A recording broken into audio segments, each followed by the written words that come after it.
Hawak na ni Pangulong Aquino ang Comprehensive Rehabilitation and Recovery Plan para sa mga lugar na hinagupit ng bagyong Yolanda.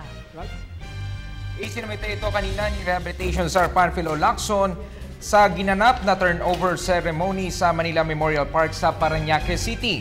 Kasabay ng paggunita sa ikalimang death anniversary ni dating Pangulong Corazon Aquino. Ang rehabilitation plan ay nagkakahalaga na mahigit 170 bilyong piso. Ito ay binubuo ng 4 na pangunahing sektor, ang livelihood, resettlement, social services at infrastructure. Narito ang ulat ni Elena Luna. Binubuo ng 8 volumes at 8,000 pahina ang isinumiting dokumento ni Rehabilitation Czar Secretary Panfilo Lacson kay Pangulong Aquino. Ito ang Yolanda Comprehensive Rehabilitation and Recovery Plan na may kabuoang halaga na 170.9 billion pesos. Ang rehab plan ay binubuo ng 4 na pangunahing sektor, ang livelihood, resettlement, social services at infrastructure.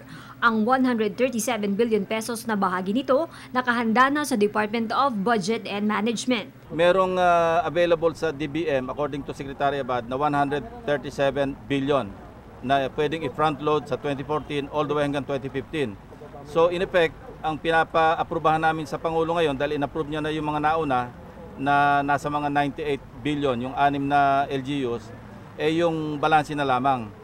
So dahil available naman yung 137 ayon sa DBM, mga 36 billion na lamang yung residual amount na kailangang i-release ng DBM o isama sa budget sa 2015 or 2016 para mabuo na yung kaukulang halaga. Build Back Better ang layo ng Yolanda Rehabilitation Plan na inaasahang 80 to 85% na makukumpleto sa 2016 o sa taong bababa na sa pwesto si Pangulong Aquino.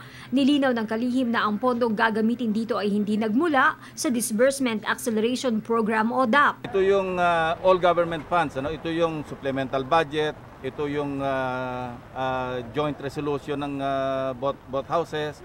Yun, pinagsama-sama yung kinumbine, umabot ng mga 137 billion.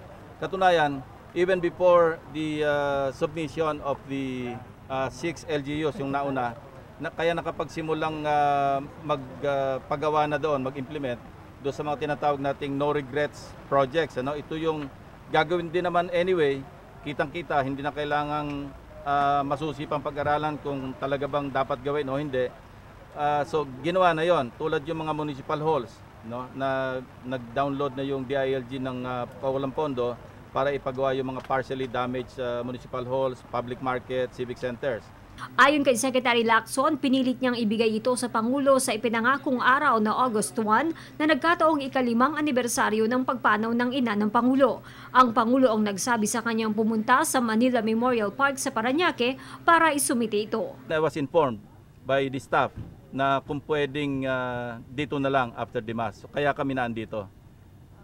Mabuti na rin kasi nakasama na rin tayo sa misa. Para sa Telebisyon ng Bayan, Elena Luna.